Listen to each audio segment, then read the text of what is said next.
Hello, everyone. Yo, we have Uma with us again for the second time, but really, in terms of podcasts, is the third time, only because I cut up the last podcast into two sections. So, second, third, whatever you like. Hello, Uma. Welcome back. Thank you for jumping on. Hi, thank you for having me again. So, as we were winding up the last episode, I remember speaking to you for a few minutes at the end off air, and I said, I had a lot of questions which I did not ask. And the reason was because that podcast we did went for like an hour and a half, an hour and 45 minutes. It just went for so long. And I felt, okay, if I keep asking questions, it's going to hit the 2 hour and a half mark. So I said a few months later, I would bring you back on and have another podcast about Hallyu, Korean culture, about Korean media. So yeah, you're back on. And this time we'll be speaking about BTS. Yeah, that's great. The last time I want to say we didn't have enough time, but we had plenty of time. It's just not polite to keep it that long. Yeah, I feel like once a podcast hits like 2 hours, 2.5 hours, unless you're Joe Rogan, I don't blame anyone. Even if you're Joe Rogan, like people's attention span, it's just hard to keep someone sitting or walking around for that length of time. And I usually listen to podcasts when I'm walking around, so I don't usually walk around for 2 hours. So I usually like to keep it around an hour, hour and 20 minutes, something like that. So yeah, let's talk about BTS. Let's dive in to So, BTS. firstly, very, very basic questions, which you'll probably get off the top of your head. What does BTS mean? When were they made? And what are some really quick facts that you can tell us about BTS? Yeah, so I want to clear up the fact that I'm not an expert. I don't think there is an expert on BTS. I guess a lot of fans could be called experts, but I'm not an extreme expert. What I know is BTS stands for Bangtan, and that is Bulletproof Boys. They debuted in 2013. They come from Big Hit Agency. These are just Mhm. like quick facts. There are seven members. Do you want me to name them? Yeah, Just so actually, no. people, yeah. So they're Jungkook, they're Mhm. Jimin, J Hope, V, There's a lot of Rapmon or Rap J's. Monster, yeah, Suga, and who am I missing?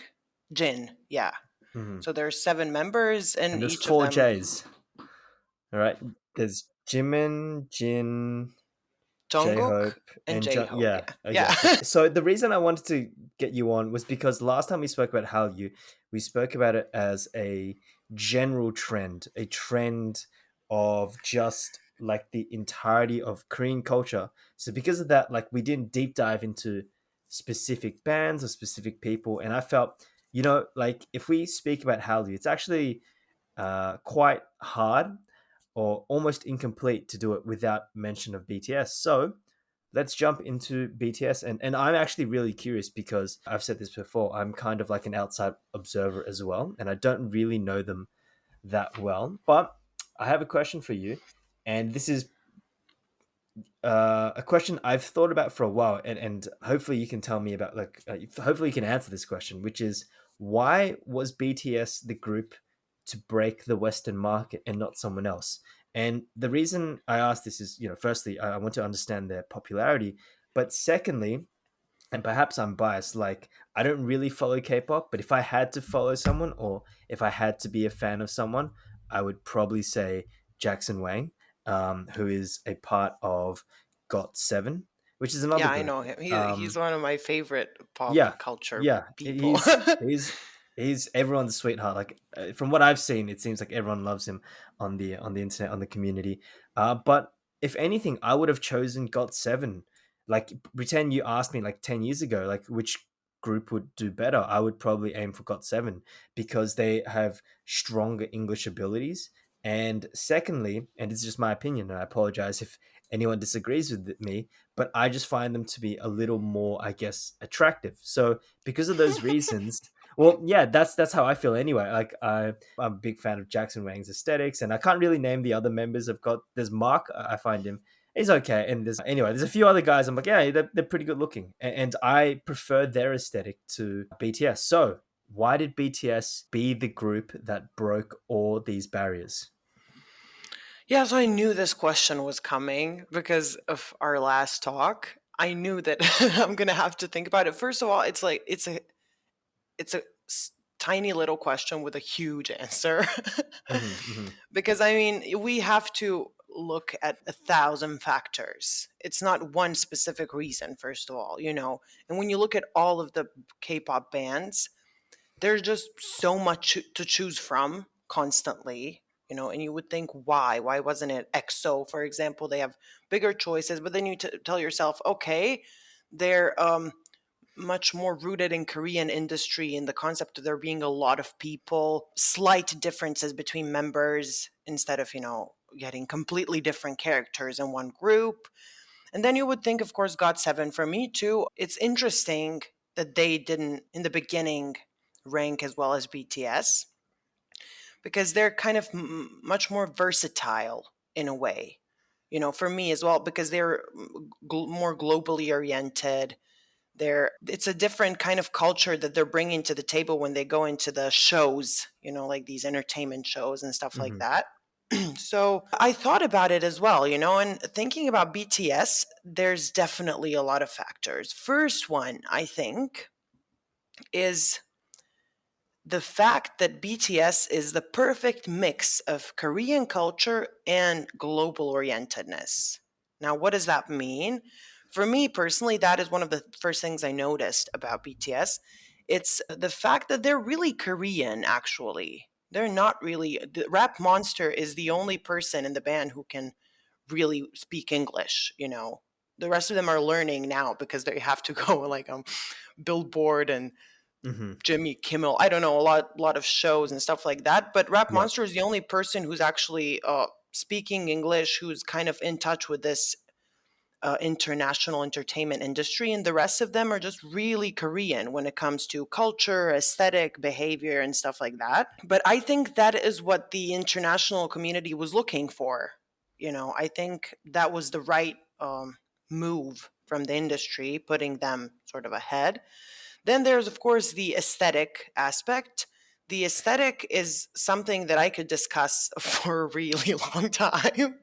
And it's the great question, why are so many fans obsessed with these members, what they look like, what their behavior is, which I will put into the entire concept of aesthetic. So when I say behavior, it is, you would think it's something related, it's a mix of culture and aesthetic, what they act like and stuff like that.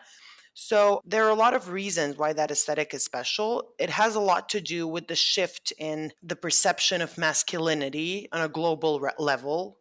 For me, I mean, I've been researching it, so it's really interesting about what it means for how we perceive masculinity and what we like about it and what we don't. And BTS is one of the great examples of Hmm.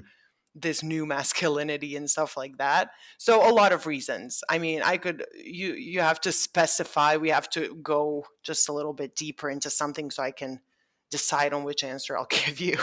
Okay, well, can we go back to something that you said before? You were talking about a mix of both Korean and an international mindset. And can I ask, and I'll keep using GOT7 as a comparison only because like they're basically the only other group I'm like familiar with. Does that mean GOT7 was too international minded and not Korean enough, and that because of that reason combined with something else, they didn't really break through to the international community? And is that what you're trying to say? When I try to look at it objectively, yes, that is the Hmm, reason. hmm. Because, So that yeah, means the like public. people. Sorry, go on. Yeah, and the public, just a short thing, the public community, I'm going to call it that. And that this specific public community that K-pop is appealing to is a special market target group. And that is this huge amount of teenage girls. And there are a few guys there as well, but Hmm, mainly teenage girls. And this is a market that's been globally recognized by all kinds of bands, pop culture from all around the world. And this global community was looking for something very specific, even if they didn't know they were looking for it. And I think that is why BTS was it, not necessarily GOT7, because they were too random. That's the word I'm going to use. They hmm. are too random. They're Mhm. amazing, but they're a bit too random for this kind of following. Do you mean random as in they're not cohesive enough compared to the almost streamlined Korean-esque Koreanness of BTS? Yes, definitely. So they're when I look at GOT7, I see them as a unit, but they also feel like a group of very different characters, Hmm. and if you watch a show like a superhero show or something like that, BTS is like Power Rangers or something like that. And Hmm. GOT7 would be more like, those shows where there's just it's like Pokemon or something. Like they're just a lot of different, What? What's this completely different. comparison? I mean, I'm just looking at the characters. Like there's in GOT7, they're really different. Okay, can we use the comparison of like Marvel characters? So like Batman and Superman, they come from like different universes, but they stand together. Is that what you're trying to say? Yeah, like GOT7 would be like Avengers maybe or Hmm. something Hmm. like that, where you have different characters and you feel like you sense the difference in their background. It doesn't necessarily have to be cultural. It can also be like life wise. Hmm. And when you look at the group, you feel like it's a group of kind of different people with different lives. And you have this feeling that they have their own lives and their own lifestyles. Versus BTS, this feeling is there's much less of it. You Hmm. feel like you have the feeling that they live together, which was true at some point, but you have a feeling that they do everything together, that this is Hmm. like that they move as a unit. Hmm. And this is one of the things that differentiates them. And this sense of unity appealed to the international audience or the Korean audience, right? Is that true? Yeah, this sense of unity, first of all, the sense of unity, first of all, appeared to Korean audiences because they wouldn't have the chance of going out globally if they didn't appeal to Korean audiences first, Hmm. because that's how it functions. Basically, you have to be sort of acclaimed to get more funds into your act. They have to, because a lot of money is being put into these acts. They have to prove sort of that people want to listen to them, want to hear them, want to see them. And they first had to get acclaimed in these domestic spaces. And then afterwards, they got the chance to move forward, Hmm. you know? Well, can I ask, on this scale that you mentioned, such as being too Korean or being too international, on this scale, can I throw a few other groups that I'm familiar with you? I said that GOT7 was the only group I'm familiar with, which is untrue now I think about it, because I was somewhat familiar with Big Bang and I knew one song from Girls' Generation, which I think it's the only, it feels like everyone knows, or I know anyway. I think it's actually called Girls' Generation, which is confusing. They named a song after themselves. Is that true? I think so. But okay, so for example, can I ask, is Big Bang too Korean or is it too international? Like, why didn't they make it? And or is it purely because they came or they started 10 years earlier, and if they started 10 years later around the time that BTS did, they would have been the one to break through. So can you rank some other acts, some other bands, some other groups which are either too Korean or either too internationally minded? Yeah, definitely. On an imaginary scale that we just made up, I'm definitely going to rank them. So I think Big Bang is too international. Now, first of all, I just want to clear something up. Being too international does not mean that you will not succeed as much as BTS. It just means that it's a different kind of following and different type of obsession, basically. So Okay, what's the it's difference? a different, yeah, and the difference basically is there is, maybe you know about it, a concept of like obsessed fans in Korea are called saseng, I think. There Yes, is I just think I've heard people that who word. really get insanely obsessed with a band or a star, and they even follow them around, go insane and stuff like that. So Yeah. this kind of behavior is much more likely when a band has certain traits or when a star has certain traits. Hmm. And these more international bands, they definitely awake this obsession in another person, but not as much. And this kind of following is different in a way where more internationally oriented bands get a type of following that is, specific to Western audiences. Like Big Bang is sort of, even I'm going to clear this up. A lot of them from this YG entertainment group that Big Bang comes from, they have this kind of style, this aesthetic, this appeal, and they're followed in a way that Western bands and artists are followed. People love them, people love to go on their concerts, brands love them. It's just your classic superstar feel. And this other kind of following is something that creates a serious community. They create like BTS, like even EXO, all of these bands that are, let's say, more Korean. They create a much bigger sense of community, and a community that is close knit, that is esoteric in a way. It's closed up. Esoteric. Yep. Yeah, it's closed up. It has its own sort of discourse. It has much more of these traits of like a discourse community, esoteric Hmm. group, Hmm. religion even. Hmm. And this is something that nobody knew. Maybe some people knew, of course, but nobody knew it was going to appeal to international audiences. But for some reason, this kind of following felt right to global audiences of especially teenage women. So does that mean the more Korean centric acts, would you say that they appeal to the boyfriend fantasy more compared to international acts which portray more of this cool and maybe detached superstar feel? And just to add on to that question, whatever answer you give me, does that also mean the Korean or East Asian fan community or fan culture might be more toxic than, or more intense? Toxic is somewhat of a negative word. Intense seems a little more neutral, but more intense compared to Western or international oriented fan bases? Yeah, so I'm first going to answer the last question. I think it's definitely more intense, but it's more intense only because we perceive it from somewhat of a Western angle, let's Hmm. say. It wouldn't be as intense if we perceived it completely from that cultural perspective, you Hmm. know? Yeah. From our perspective, it's way more intense. And a lot of things from a different perspective, a lot of things in how we perceive, let's say, Beyonce would be much more intense for someone else. I have to talk about this. I don't know, I Hmm. just started.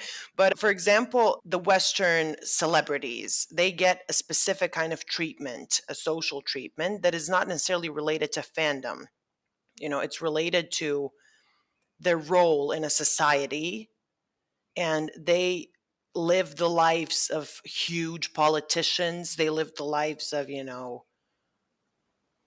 these they live huge amazing lives that are insane. Like, why do actors and singers live the lives of extremely rich people who have all the influence in the world and stuff like Hmm. that? Hmm. This thing could be perceived as more intense than, you know the acts that come from Southeast Asia and stuff like But that. isn't that a comment on their lifestyle and not so much on the fan community following them? Yeah, so it's much different. Sort of the perception of someone. First of all, when we look at someone like BTS, like a band like BTS, and then we look at, let's say, Michael Jackson. Hmm.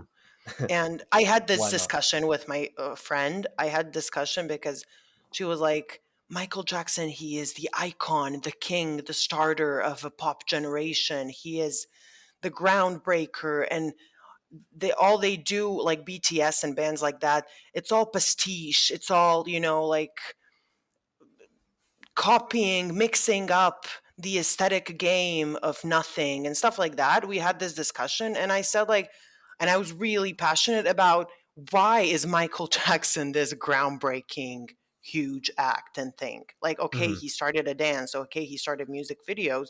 You could say K-pop started a lot of things as well. Hmm. Hmm. But the difference in perception is because the West portrays its acts as these innovators almost, like the Einstein of pop, you know? Hmm. And you get these kind of perceptions, and then a fan knows exactly how to behave in the context of this perception. We know that he's a king. We know from Elvis Presley and even before that, we know that they're kings. We know that they're these huge people that we are not anything like. We're not like them at all. You know, they have these talents or abilities that we do not have. And when you look at K-pop bands, it's much, much different. Of course, they do have special treatment and stuff like that, but Korean culture is very open, and industry is very open about the fact that these people have worked their way up. So they're not like extremely, like extremely talented magical beings that are just recognized for their talent. They really had to, like work their asses off to get where they are. They had to go through trainings, they had to live together. It was much more than an ordinary job. And the first thing you know about them is that they're hard workers and that they do it all for the fans, they do it all for this kind of thing. And the lifestyle, they do not lead these exuberant huge lifestyles. The industry doesn't let them live these extreme lifestyles because it removes from this appeal that they have towards everyone. So being Is a it fan the is different. and is it this homely, safe, warm, empathetic, almost boyfriend appeal that they have compared to this global mega superstar, huge pedestal elevation that you get in the Western media? Yeah, so definitely first, I would say, I mean, all of these are my perspectives that I've gained through some kind of research. But first of all, it's about relating to them in a way, not necessarily even the first step is not being boyfriend material, but the first step is if I worked hard enough with this little talent I have, and if I was in the right context, I could be in the same place. This Hmm. feeling is something really powerful. People underestimate it heavily.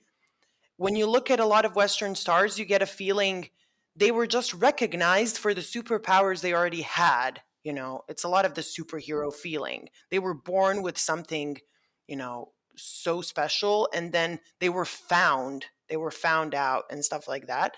This entire concept in K-pop, it's not as popular. People are found based on basically a little talent they have and maybe they look good. But the rest is just busting your ass off. And everyone knows in the K-pop community there are a lot of bands who debuted and then nothing happened. And there were no fans. They maybe tried another song or something like that.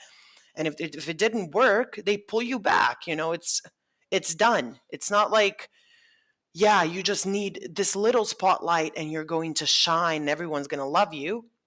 It's basically if it works, it works. If it doesn't, go back, work harder, or give up. And this relating to these people, it's very special and important in the perception of a fan. And then we move towards the boyfriend material aspect, Hmm. because if you relate to someone, you feel them that they are on your level, but they're higher. And that is, for teenage girls, I mean, I was one Hmm. a few years Or ago. even teenage That boys, is, man. yeah, even the teenage boys. Yeah, teenage boys. Yeah, also teenage boys. When you think about like a lot of teenage boys, they like people who are relatable, but also kind of greater in a way. So everyone, I'm just calling it teenage girls because it's a specific target Hmm. group, For sure. like the room of a teenage girl Yep. and the posters that will come on the wall. Hmm. Yeah, so this entire teenage group, when it feels like someone is relatable, but also kind of like greater than them in a way, it creates this perfect imaginary boyfriend material. Now, everyone knows that their favorite celebrities are not going to be actually their boyfriends, but this imagining is much easier when it's someone, that is young, that is a hard worker, that is and this youth especially is really important because the K-pop industry appeals to the groups that are just a bit younger than the bands they're putting out. So It's interesting when you get BTS and the people who follow them are just a few years younger, a few years older than them. And you have even K-pop bands that are full of, I don't know, 13-year-olds and 14-year-olds. And girls and boys who are that age, they like those groups Hmm. because it's closer to their age, you know? And you wouldn't get a girl who is 14 or a boy who is 12 liking Big Bang. They're adults, you Oh yeah, know? the two. Oh, yeah. And what one of the dudes in prison? Who's that? Sung Ri or something? Isn't he in Yeah, prison? Top, Top, he's in prison. He is my one of my ultimate favorite people from that industry, especially because of Uh-huh. his acting career. But he's a good example of, also this international vibe. He's like a fully Korean man who doesn't. He's not like what is called G. The other guy, the G Dragon, the guy with G Dragon. Yeah, the weirdest name in all of K-pop. Me and my friend, every time we like say it, we just laugh because it sounds like a gaming laptop. G Dragon. G Dragon. Yeah, but you have like G Dragon, J Hope, all of these names that are. I Hmm. don't know who creates them, but yeah. So, but you have G Dragon, who is really, internationally oriented. His sort of like on the female side, who is the same as him, is like CL and stuff like that. You have these Hmm. people who are really like that, and then you have Top or TOP, I don't know what they call him. He is like completely Korean, basically. But Hmm. also, he is a person with his completely own life aesthetic. They're really different in Big Bang, you know? Hmm. And you get these personal life stories happening. They had different girlfriends. It's a completely different thing they do. So they're not as appealing towards this huge market group that likes BTS, that likes EXO, that likes a few of these other bands. And can I ask? I don't know much about EXO. Actually, I don't know anything about EXO. Would you say that they're somewhat similar to BTS? I think they're actually a little older, but do they also try to balance this Koreanness and internationalness in a similar way that BTS does? Yeah, I mean, the special thing about BTS is that it's like a perfect mix between Big Bang, EXO, and all of these bands that lean towards one side. But for example, EXO, I think the reason why they are huge, first of all, but they're bigger in Asian communities. And like when I Hmm. say Asian, I mean the entirety, even like India and stuff like that, like the Yeah. entirety of this cultural, you know, continent. So why? Because EXO is, first of all, it's much more Korean, that Hmm. I would say. Then it comes from the SM Entertainment, which is known for very rigorous and serious processes when it comes to creating K-pop acts, and all of the fans know this. So liking someone from SM Entertainment is a much different feeling than liking someone from other entertainment companies, because the feeling of them being a product is much more serious and real. You have Hmm. to remind yourself that they are created for you by someone, and they're not as free in what they do and how they act as other bands. And also there's a lot of them, which is Hmm. not a common thing for the international audiences to see. There's like 12 of them, and they have like these subunits and stuff like that. These are concepts that are not easily understandable for the international audiences. So that's why they haven't gained as much traction as BTS. Hmm. So BTS, basically what you're trying to say is BTS rides this line between the two extremes, and on the other hand, with my original question, why didn't GOT7 or why didn't EXO or I don't know another group, why didn't they make it? Because they moved too much in either direction and they didn't ride this thin little line perfectly. So EXO, for example, is more Korean orientated. Yeah, definitely.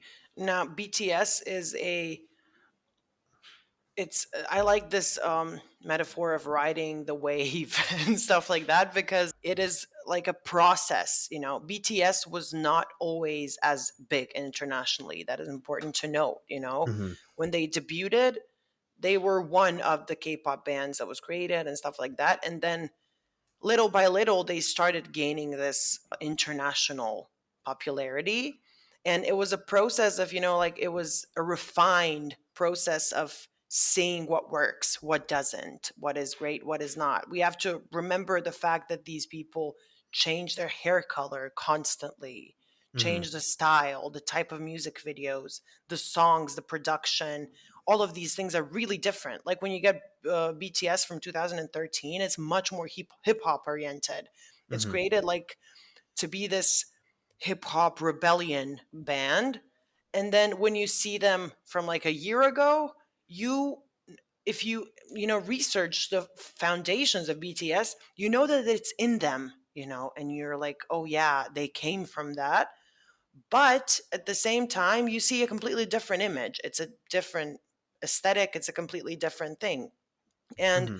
I think also why BTS is so appealing, it is because of the character development, as some would call it. I mean, because they started from these, like rough. I mean, it's not rough. They all looked like 13-year-olds, and dancing heavily and stuff like that. But they Hmm. came from this rough, hardworking hip hop sort of background, and they blossomed into what we see today. So when you look at, for example, Suga, he is a really good example. He is a guy who was an underground rapper in Korea for quite some time before he debuted with BTS, and he was not in the aesthetic and not in the concept at all. Like the dude was literally, in clubs rapping and, doing his thing. And then he decided he needed, if he wanted to really succeed, if he wanted to do what he wants in his life, he had to go and, make some compromises and stuff like that. But just seeing Suga, who does all of these things now, and knowing that that is the background of him, you feel this sort of reality, you feel like they're complex characters and stuff like that. So that's one of the most important things also when to look at the timeline of BTS and where they came from. And just a shout out to Sugar. He's one of the, I think he's the only solo member from BTS that I've actually listened to. He has a rap. He has one or two rap songs. There's one in particular that I'm thinking about. He released maybe 2 years ago. I don't know how to say it in Korean, but it's like this Korean music video. It basically translates to like big drum or big blow or something like that, or big trumpet or something like that. And it's him like rapping in like old school Korea, like ancient Korea, and super super super cool song. But um, so can I ask about BTS? So I'm assuming that as they've gained more popularity around the world, that they have transitioned more and more into this international band compared to maybe when they first started, they were more Korean esque because I guess they only really had fans in Korea. What other changes have they made to their persona apart from hair, apart from singing in English more often? Do they hold themselves differently? Like, do their Korean fans feel like they have become more international and thus they no longer relate to them in the same way that they previously did?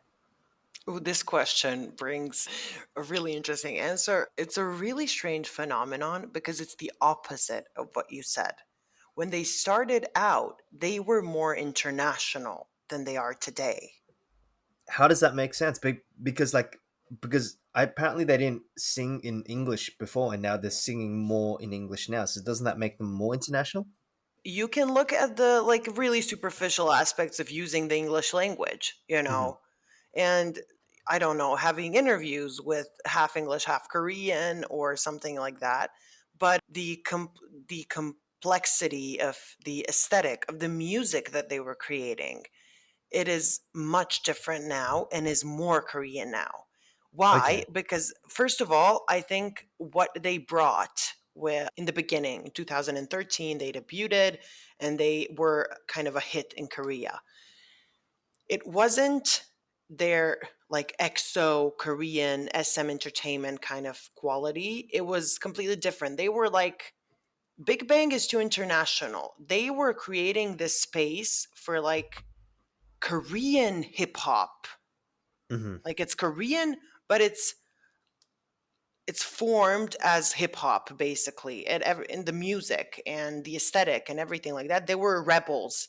They're called rebels. They're bulletproof boys. They started that way, and they were in a way a revolution against this feeling of either international pop or completely Korean pop. They were themselves, let's call it Hmm. that. But the themselves that we were seeing, it was heavily influenced by hip hop, by this rap aesthetic and stuff like that. So through time, they, I would say, became more Korean in a way aesthetically. They started doing more things that other K-pop bands are doing and stuff like Such that. as dyeing their hair. Would that Yeah, be Apple?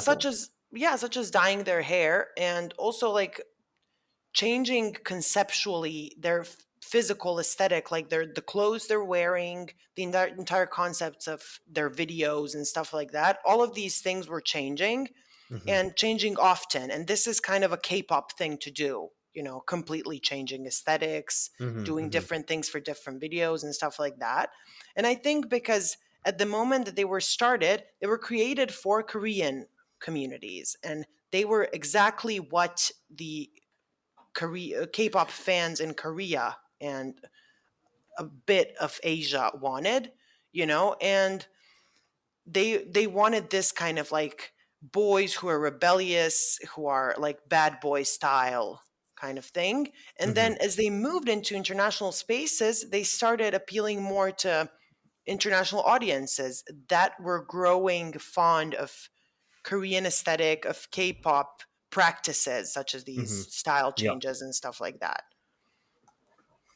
And so basically, as they as they got more international fame, they basically fed into or they met the growing K-pop aesthetic. So they basically became more Korean over time to fulfill that.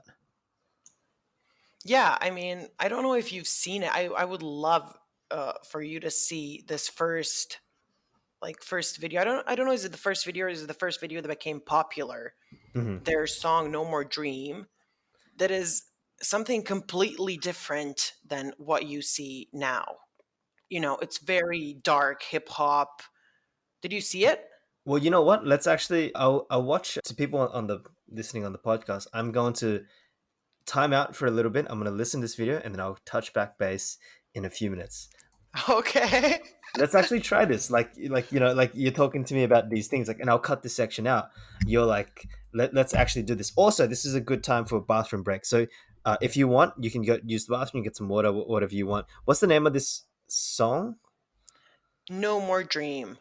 No more dreams. Check it It is out. one dream. No more dream. Okay, Yeah, let's yeah, I can see. hear it. Holy shit. What the This looks nothing. They're really pushing this bad boy aesthetic. Wow. Wowzers. And the album is called Too Cool for School.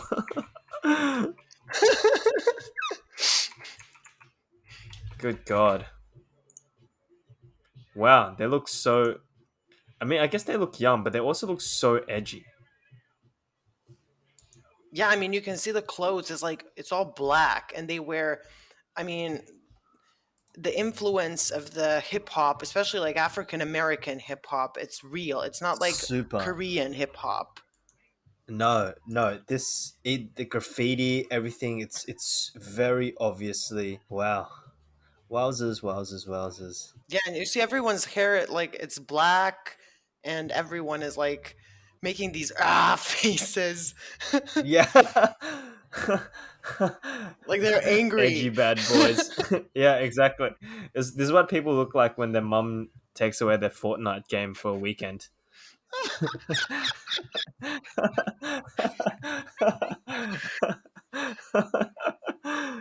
All right, it's Yeah, bad boy. that's I enough. what? Yeah, are they rapping about money? I think they're also rapping about money. And what's this guy's name? What's this guy? No, I know this guy's name. Which guy? They actually I have no idea what his. They also look. I feel like they look quite different. Is that Jungkook? Jungkook. I'm actually not sure which one it is. He's. I think he's wearing a dollar sign around his neck. So he's really Yeah, about that this is money. about like the rough beginning, like we're gonna succeed no matter what you say and all that stuff. Cool. All right. Cool. That Yeah. is okay. Well, welcome back to the podcast. I just finished listening to around 2 minutes of No More Dream, and yeah, it is very rebellious. It's very edgy. A lot more international. Like it feels like the American influence is very strong compared to the softer, gentler Korean aesthetics. Um, can I ask a question about BTS? I want to know what their timeline roughly is. So I'll give you what I know, which might be wrong, but from what it seems like, you said they started in 2013, but I really didn't hear about them until I would say 2017 as like little whispers, and then 2018 they became like more noticeable, and then 2019 felt they, for me anyway, as someone who's not really that big into K-pop, they really broke onto the scene, and ever since they've been like really dominating. And I think in the first or second year of the pandemic, they just released like a million songs. So they got like super, super popular actually during the pandemic or slightly before the pandemic. And can I ask, according to this timeline, firstly, is this timeline true? And then secondly, do you think their popularity has peaked at a certain point and then, no one can be number one forever? I think they're the number one group slash band right now. Do you think they will slowly wane in popularity and be replaced by another group? Yeah, so the timeline is quite right. I mean, there are a lot of things in between. And this rise was like from 2013 to 2018, this entire process of them getting into the mainstream. They Hmm. also, one of the important moments of how they started getting into this international audiences stuff. You know, those like elders react, kids react. What is the name of that channel? I'm pretty sure it is Elders React or Kids Just a lot of people reacting. One of this, they were on that before they were even, popular or anything like that. They were on one of those channels, and I think teenagers or just random people were reacting to this, Uh-huh. to Dope song, and everyone was weirded out, but they were also like, "Oh my god, amazing," and stuff like that, because Uh-huh. that was a song where the dancing was really in focus. Like Hmm. it Hmm. was still kind of the vibes of the past, but the dancing was really focused. And BTS, a lot of the popularity they have because of the dancing, because everyone was talking about how good of dancers they are and stuff like that. And the timeline is right. And there was this entire process of them rising towards this international fame that they have now. You also saw that the aesthetic is completely different, and that Yep, completely. they were doing just different things. And through time they became, even like on Wikipedia page I just checked, you have this, it is actually written that they moved from this masculinity and rough kind of style towards this more feeling, emotional, and I don't know, let's say more feminine aesthetic in the most Mm-hmm. non-discriminatory way possible. Yeah, because if you compare that song to, there's another song that I like, which I can't remember, and I've seen the music video. It's how do I not know this? It's the song of them. It's like Spring Day, I think. I think that's the name of it. It's a lot more Yeah, there's empathetic spring and a lot more something. feminine. Yeah, and even the dances, the faces were different. And in K-pop, faces are really important also, because you have like these signature, a lot of K-pop stars have signature moves like one eye wink. I know Mamamoo, female band, this Hmm. girl Solar, she has like a special signature one eye wink. A lot of people have like smiles and all of these things that Yeah. are like literally facial expressions that are their signature moves and stuff like Yep. that. So all of these little details are important, and you can see in like the No More Dream that their faces are like they're angry, they're like squinting. I don't know. Hmm. being just shouting and Hmm. stuff like that. And now it's all more serene, and they're just kind of feeling this emotional wave ride and stuff like that. Hmm. And it's it's sort of like they're changing in the context of what's happening and what the people want, basically. So when it comes to, is somebody is going to replace them or not, first of all, nobody is going to replace them, because mainly because they were the first ones to do this insane jump from a local kind of atmosphere to Billboard to, like international shows, stuff like that. They're Hmm. kind of, if you, I don't know if you watch the Eurovision, but they're I like, don't. yeah, but this year, yeah, the previous year, this Italian band, you know, won the Eurovision, and they're doing a similar thing now, which is also confirming what I said in the previous podcast, that the international audiences and the world in general is ready for all kinds of languages and voices and stuff like that. And this Italian Hmm. band is doing a really similar thing to BTS. They're suddenly on like Jimmy Kimmel, Sunday Night Live, and all that stuff. Hmm. And they're mainly singing in Italian.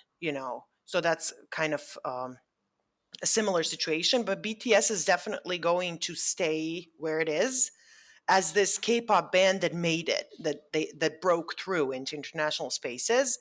And also, a really important thing about K-pop in general and this approach to pop culture is that it's not necessarily so trend based as is Western pop culture. So it's not that they cannot fall out of popularity. They can just fall out of popularity in certain places or rank lower or stuff like that. But the sense of community is really necessary for K-pop. So people who love BTS and other bands as well, they are a close knit community, like the armies, army, Hmm. their fan base. It's almost like family. And even people who stop listening to BTS, they're going to be, who grow out of it and stuff like that. They're going to check on them constantly. They're going Hmm. to look what's going on. Like when you have these distant cousins that you love, but Hmm. you can't really talk to them or don't have enough opportunities to hang out with them, you check on them, you see how they're doing and stuff like that. That a similar situation happened with me and Demi Lovato. I was like an insane fan when I was a kid, and now I literally do not listen to that woman's music. But all of the things that are happening to her, I sort of check on her. I'm like, oh my God, Demi, why did you do that again? Oh my God, I can't believe it. Wait, you're gonna go come through, you're gonna do it well, and stuff like that. You sort of think of them as your family. And this is even stronger when K-pop groups, are the thing we're talking about, because they have specific, I mean, I have to call it a discourse community. There's a specific language that comes into it. There's Hmm. a specific hierarchy, value system. There it's just a subculture of its own. And you cannot take that out of people, because especially if it marked their formative years in a way, people are going to follow BTS and they're going to check on them. And even if no new generations come to listen to them, they're still going to have their fans as sort of the family that follows them. And Hmm. K-pop is really like family oriented, like uh, so oriented towards their fans that is basically the fans are all they have. You'll get in interviews, especially with BTS, saying like, "What do you love the most?" What they all love armies, love their fans. It's Do the they love of mean their it? life.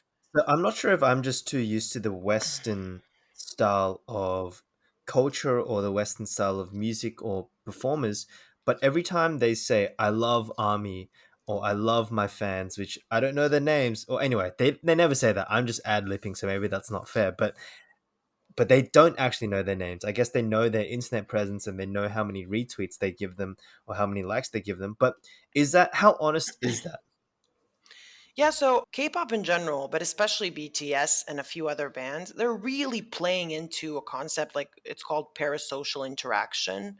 Hmm. It's where you feel like you literally have a relationship with somebody that you do not know, or a fictional character or something like that. And This parasocial interaction, it's been proven throughout years for celebrities, even in the West, that it's not a one-way street, and it's kind of weird, but just as much as fans are dependent on these people, these celebrities are dependent on them.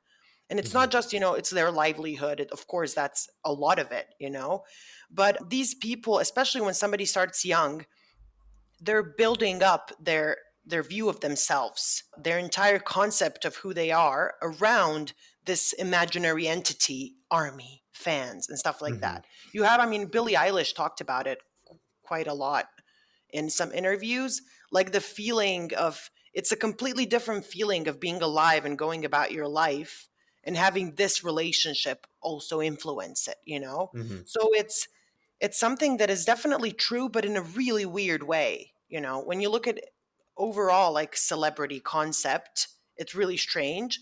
But I think when they say, I love armies, they're my favorite, they're in my heart and stuff like that, it is true. It's not true in a way like you cannot love, that's my perception. I mean, completely my opinion, but you cannot love somebody you haven't talked to, somebody you haven't shared your, thoughts with, somebody Hmm. who in real time you haven't had a relationship with.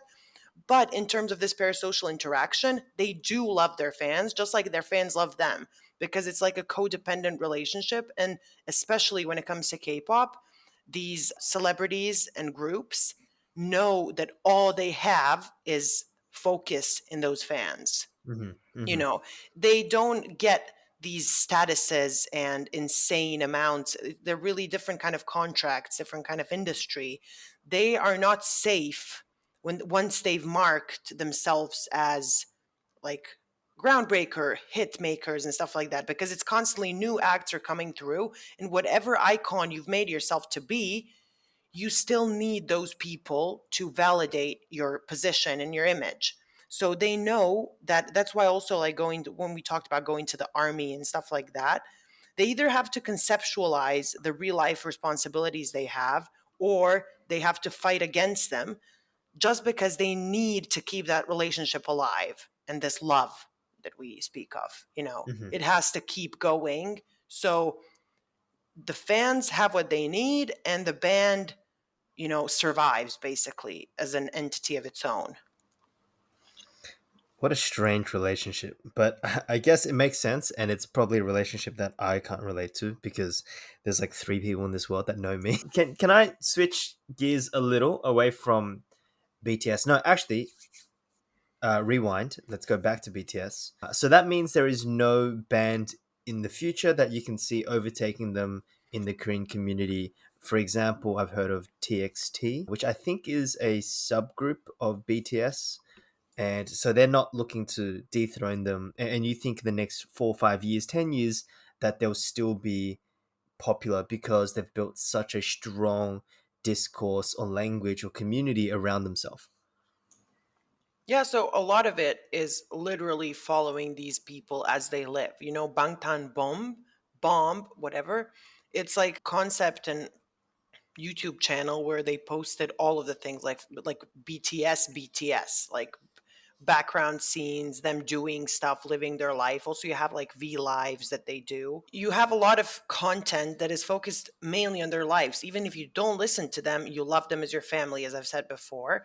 Mm-hmm. And there are a lot of bands coming up now. I know a lot of also like bands that are completely different in concept, that are similar, that play on the same things that BTS did. But the special thing about this K-pop concept of fandom, it is that when you start liking a new band, you never forget your what you came from, basically. So when you start liking someone, when you become a fan and stuff like that, you don't shift your attention. You start liking them in addition to what you've liked previously. Mm-hmm. For example, I've liked a lot of Korean content through my life. But for example, the first things that I started looking into were TVXQ, Dongbang Shinki, and stuff like that. And these Mm-hmm. people, they have sort of, let's say, a place in my heart. Not Mm-hmm. necessarily these people, maybe one person and stuff like that. And I've followed this person Kim Jae-jung, I followed him throughout his career, throughout his personal life, the rest of the music he made and stuff like that, and everything else that I liked afterwards. Doesn't matter if it was alternative music, if it was new K-pop and stuff like that, you're never going to forget that. And this kind of family feeling is what is most one of the most important things in this community. And I think it's what appeals to international fans as well. It's not that it's what's the biggest, what's the greatest. It's this feeling of, even if a new kid is born, you don't stop loving the first one less, you know. And that actually reminds me of my relationship with Pokemon. I played so much Pokemon as a kid, and it's just so ingrained for me. I actually played Pokemon somewhat competitively, like not for money, but I used to go on to like Tournaments. certain servers and yeah, or I'm not sure if it's tournaments, but I would go online and I would make teams abiding by certain guidelines. For example, if anyone actually wants to know, you couldn't use a move called double team because that would anyway. I'm basically no one cares at this point, but I had to had to abide by certain rules and yeah, I guess it was within a competitive framework. And even now, I haven't played Pokemon for years. Like, have not touched it for years. I still keep in contact with like the new games, like what they look like, what do the maps look like, what do the new Pokemon look like, even though I just don't really have an interest in playing it nowadays. So yeah, Yeah, the from same that thing as me position, with me and Yu-Gi-Oh, for example. uh And it's something that is so ingrained into who you are, literally, that yeah. I don't have to consume any kind of content. I don't have to, play Yu-Gi-Oh cards ever again in my life. Hmm. I have these concepts, these characters, what happens, this entire thing is ingrained in me. And it's sort of like like when you have childhood friends and stuff like that and you can't get over it. And I think a lot of the Korean culture and also generally Southeast Asian culture is focused around community. And you can see that all of the things that we're mentioning that really stay with us, ingrained with us, they're connected somehow to Southeast Asian culture, Hmm. because things are created with this context in mind, with this Hmm. idea that something is going to become, like a part of you, it's a communal feeling. It's not just like a star that you're going to replace Hmm. or And anything else. and in 10 seconds or less, or 10 words or less, here's a random question: if you had to date Yu-Gi-Oh, Joey Wheeler, or Seto Kaiba, which one would you date? Yu-Gi-Oh! I had Me. dreams as a child of him coming onto my roof and picking me up and taking me away, is literally. this the child Yu-Gi-Oh, or is this like the one where he like taps into the Emperor Yu-Gi-Oh and he gets like a sharper jawline and like bigger shoulders? Which version? This is a child Yu-Gi-Oh! But I was a child as well. So nothing beats him, literally. Cool. I've another question. Not on. It's actually on Blackpink, which is also very popular. I remember one time I was in Osaka 2 years ago, and walking through the train station, it was literally all Blackpink posters, and I remember thinking, like, "Wow, this band really has like a following here." So, can I ask about Blackpink? They have broken into the international community as well. Would you agree with that? Definitely. They've broken into it, but I think they're quite similar to BTS actually when it comes to female bands, but I have to compare them always to Big Bang and to 21 and stuff because they could come from the same entertainment company. So that's They never going feel to a leave. lot more international than BTS. I'm not sure if that's true because I think I've listened to like one of their songs, and I'm sorry for anyone who's a big fan. I don't really like their music, I would say, so I don't really follow them. Apologies once again to any really big fans, but I know how contentious this can get. Anyway, so yeah, like would you say they're more internationally focused? Yeah, definitely. I mean, the fact that their bandmates and the people that are in Blackpink are literally international.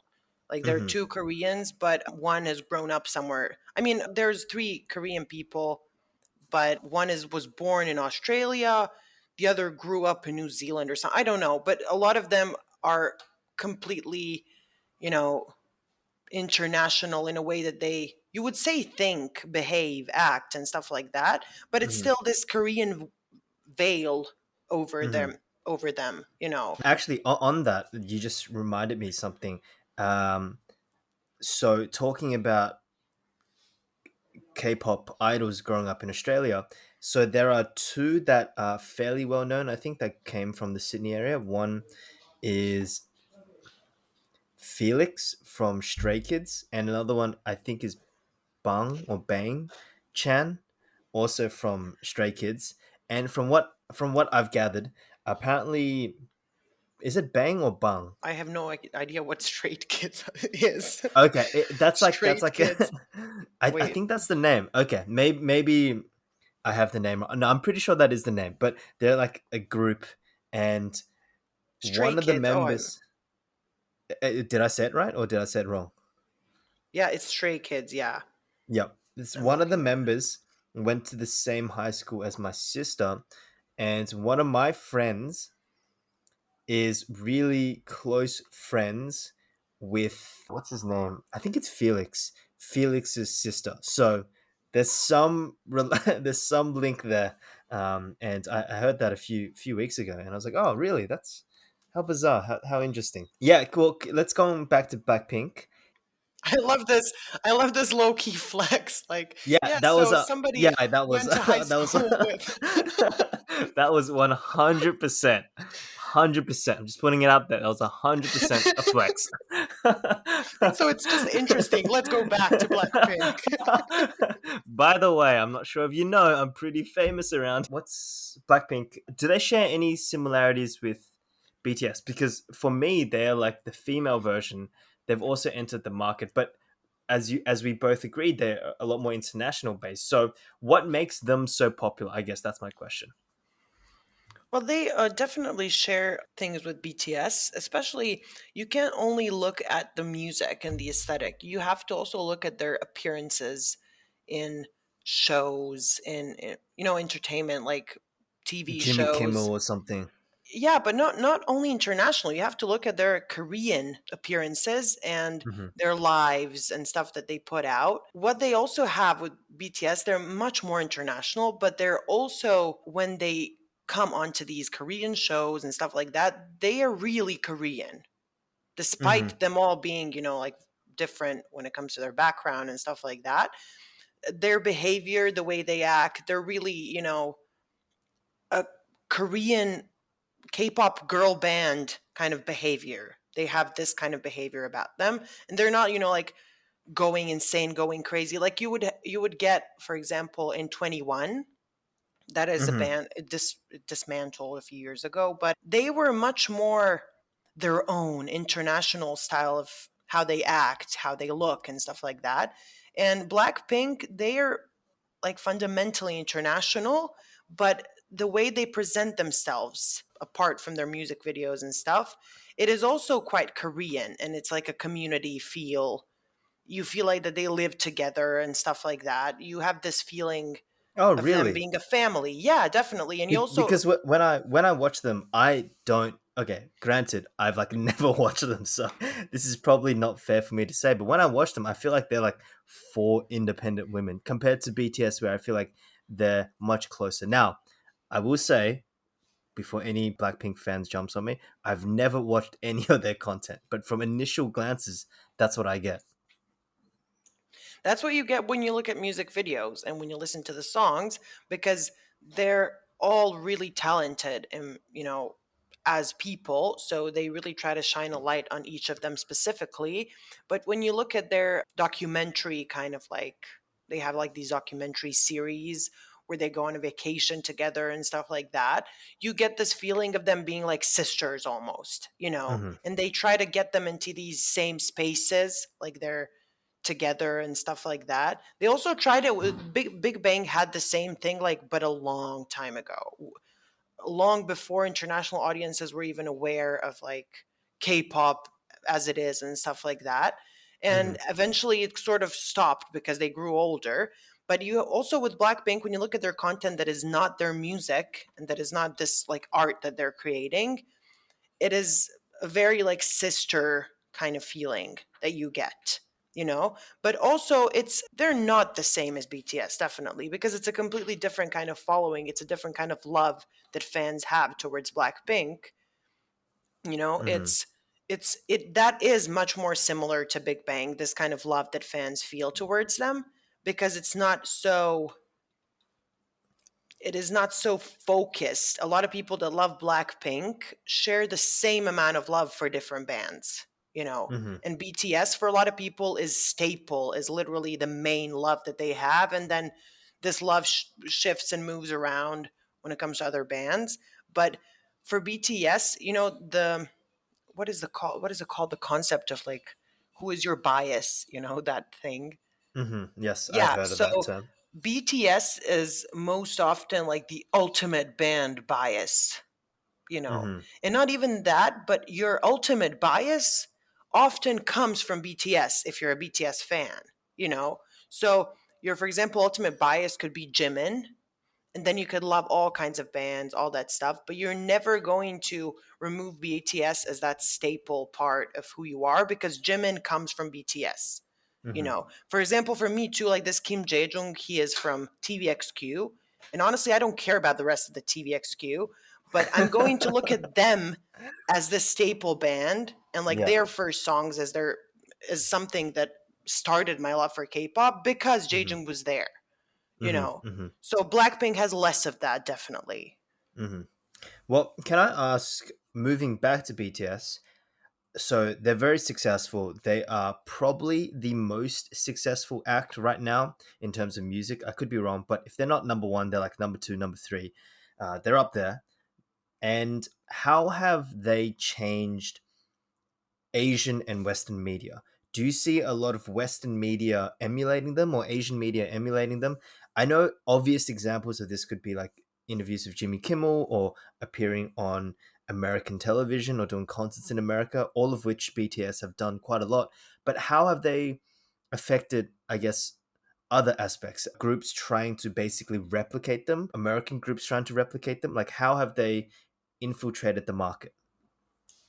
Yeah, so first of all, they've infiltrated it in, first of all, technical aspects in a way where there are now a lot more, you know, songs featuring them or their members or Hmm. Blackpink members. And they definitely paved the way for the rest of the Korean bands coming to have more opportunities to collaborate with international artists. Big Bang also had played a big role in that, but BTS was kind of like the main point where these big acts from the US maybe started collaborating, started featuring them, and stuff like that. And they also created a space for, I think, Asian pop culture in these US cultural spaces. Like, for example, there was a space, there wasn't a space empty on Jimmy Kimmel show, let's say, and they Hmm. created that space.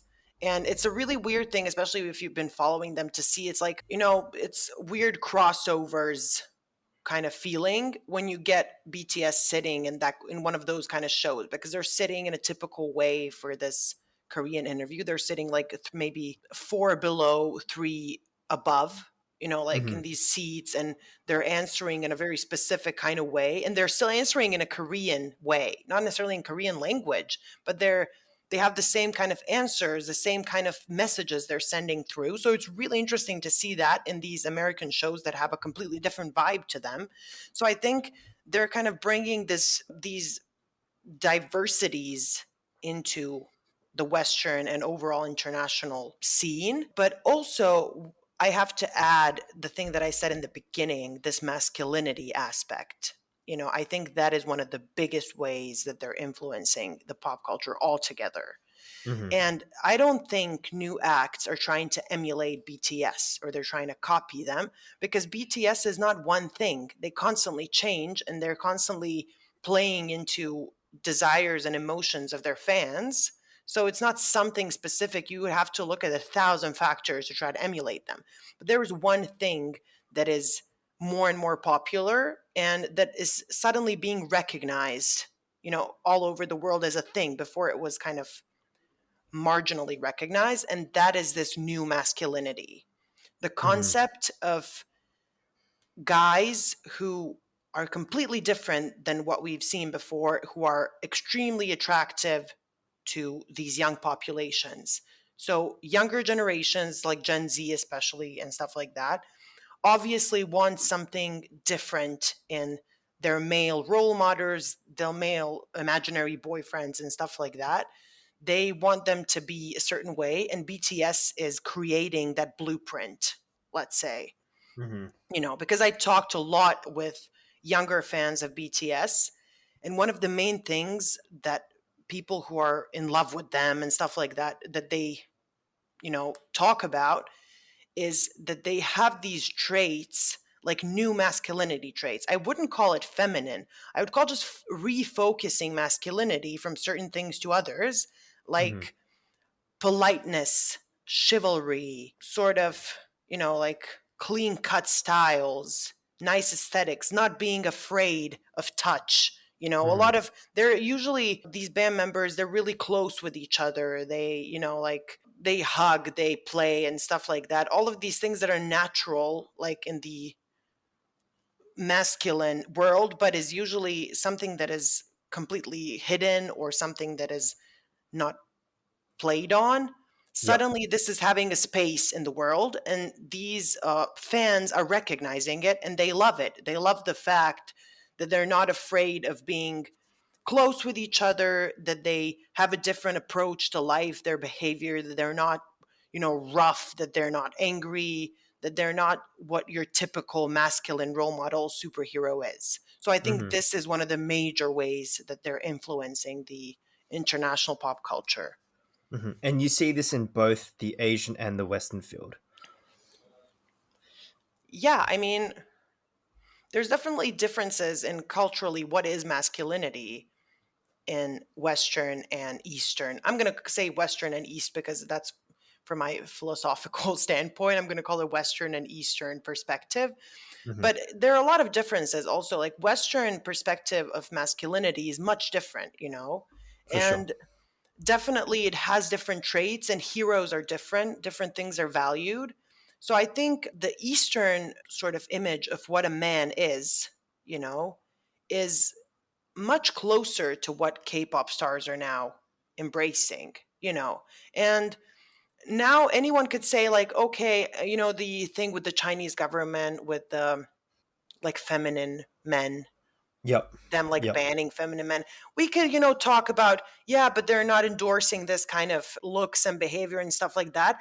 But this still does not negate the fact that masculinity in this Eastern world is, and my country also has a lot of that because we had a lot of Eastern influences and we were occupied by Eastern influences for a long time. This entire idea of someone masculine being something calm, being something rational, community oriented, family oriented, polite, gentle, stuff like that.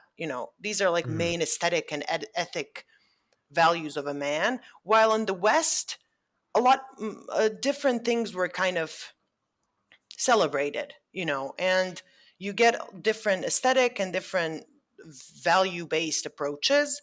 So I think a lot of this K-pop is building onto this Eastern ideal of a male, Hmm. but Hmm. also bringing new things into it.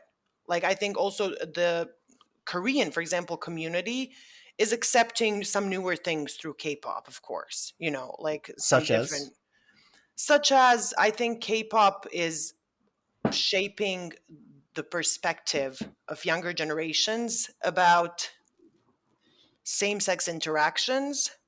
Hmm. First of all, I know because from my life in Korea, I know that friendships among men are much different than in the West. Like in Korea, friendships among men are similar to what it's like in my country. It's very Hmm. close. People touch each other without problems. There isn't this masculine ideal of not communicating, not touching, not having anything to do with each other. Yep. But also, like the concept of shipping and stuff like that, I think it's warming the Korean communities and Asian altogether culture. It's warming them up for different kind of identities, let's Hmm. say. Hmm. Even though they had it in their culture, I think it's also warming them up for new things that are coming inevitably. Hmm. For sure. Basically, TLDR, BTS legalizes or is instrumental in legalizing gay marriage in East Asia. Yeah, if you looked at it that technically, basically, because I've watched YouTubers, different personalities in Korea, and the younger generations are much more open to all of these things.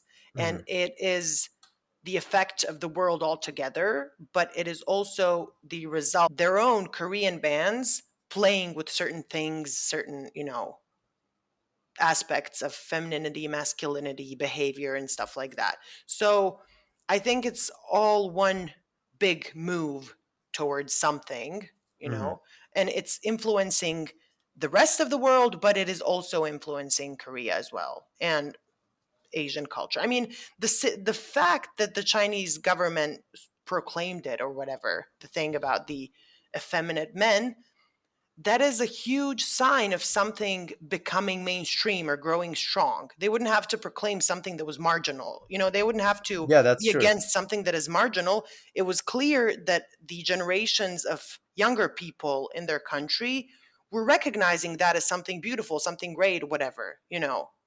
So Mm, that is a huge sign that the world entirely is getting a different, it doesn't even have to be connected to the LGBT community, just a different kind of view on what a woman is, what a man is, and how they're supposed to behave. And mhm, for me personally, that's an amazing shift in the world because I love the idea of, this being sort of like a fluid thing. But I think we're all moving globally towards that.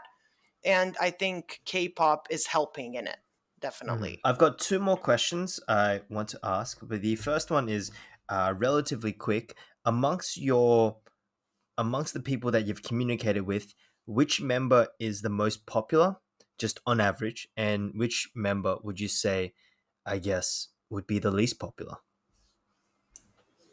That is a hard question because I have talked to a lot of people, and in the beginning of my exploration of BTS, I had my assumptions about who would be the most popular. But I'm going to Mhm. have to say the most boring answer. All of them have literally the same following. They're like Boo! Bratz That is the girls. most boring Yeah, that answer. is it was for me too. I wanted to, derive something from who is the most popular and who is the least. But as Uh-huh. I explored, I realized that even my favorite is J Hope. And I thought, Mhm. oh, he is, you could say objectively that he's the ugliest, Mhm. and stuff like that. But then I realized that there's the same amount of following for J Hope as it is for Jungkook, Jimin, anyone else. So Mhm. they really are, like Bratz dolls or Barbies, everyone chooses their own and anyone can be it. So, yeah. So basically, no obvious answer. Unfortunately, the answer is all of them are equally popular.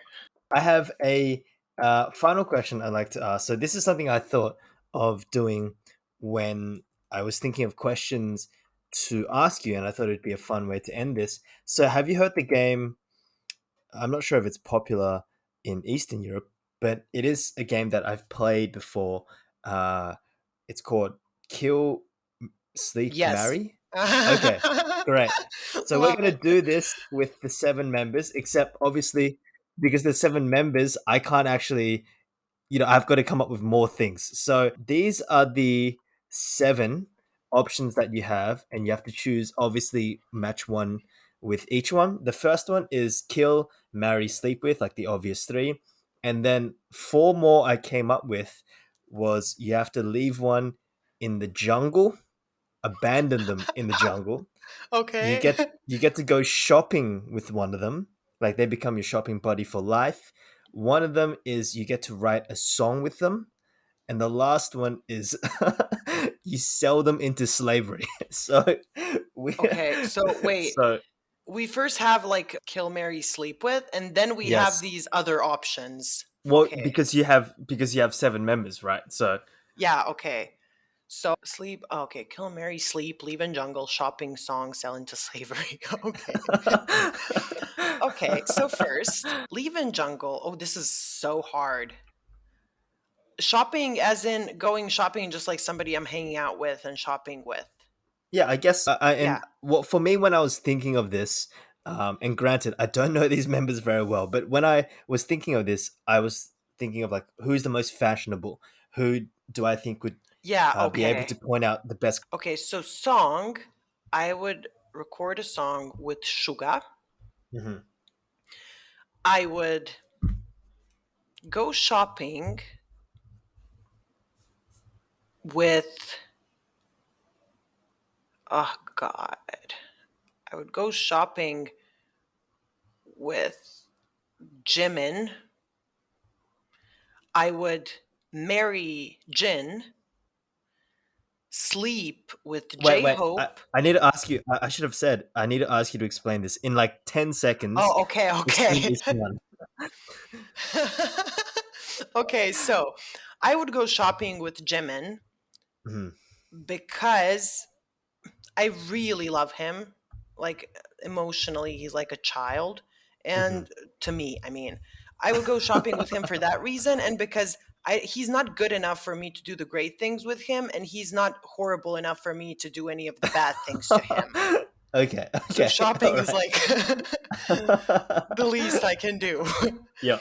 I would record a Understood. song with Suga because I think I really like him musically, and I don't Mhm. like the male falsettos of the rest of the people. And Suga is the most musically developed for me, so, Mhm. so record a song with him. I would marry Jin because he's like, I guess what you would call the most masculine of them. Like I feel Okay. like he would take care of me, in a really Mhm. nice way. And I think he's a Sagittarius, and that like generally fits me well. Oh yeah, I And remember you asking for my star sign. yeah, I think about star signs all the time. I Yeah. would sleep with J Hope because he's like the most weird, funny, and mobile. He's like the best Uh-huh. dancer of them all, so I guess he would have some amazing moves. Okay, see, And funny would not be something like I would like if I was choosing the sleep with option, funny wouldn't be like that would be more of a marry thing to me. no, for me, funny is like you would sleep with someone funny, Okay. because Okay. then everything is a game and it's playful and it's fun. And I would marry Mhm. someone who's like, who's warm, I Mhm. guess.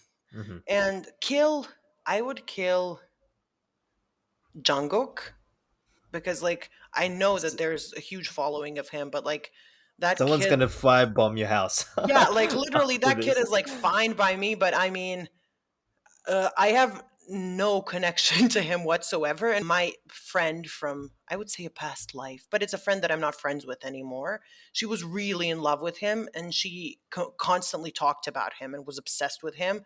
And Mhm. I just got sick of hearing his name and seeing his face. So sorry, I have to eliminate you, Jungkook. And Yeah. I would leave Rap Monster in the jungle because I Why? feel Why like so? I don't care about him, and also I feel like he would survive. I guess he is Okay. kind of, you know, he knows how to survive in these kind of situations. And who is left? Who am I selling in There's this? there's V, I believe. I think he's the V. only one that. Oh, V. Oh my God. I wish I could have killed him. Actually, no, Yeah, you can change it if you want. no. But actually, yeah, I would kill V because if I sell Jungkook into slavery, he is. This sounds horrible, by the way, but I think I would get a better price. So Damn. yeah. Damn. We are officially psychopathic on this podcast. It's just Um, imaginary worlds. yeah, just imagine. Yeah, if you're a fan of BTS, please don't come after me or Uma. This is all imaginary, hypothetical. We are not touching your celebrities. We will leave them alone. Promised. But thank you so much for this. That was really fun, and thank you for teaching me like a lot of stuff. I just honestly didn't know about media, about Asian media, about Asian archetypes, Western archetypes, and just celebrity culture in general. So I really appreciate it. Thank you. This was extremely fun. And nobody's going to come after us. They know we love BTS. Yeah, Yes, so yeah, army yeah. forever. Woo! Yeah. Okay. Well, that's you heard her say it. So okay. Any questions? Give it to her, not to me. But yeah, thank you so much for this. I'm sure we'll find another topic next time to chat about, whether it's even something like, I don't know, Parasite, or just films, or whatever it is. But Whatever thank you it for is, jumping on. it's gonna be Exactly. fine. Yeah, Thank you. whatever it is. But thank you so much, and we'll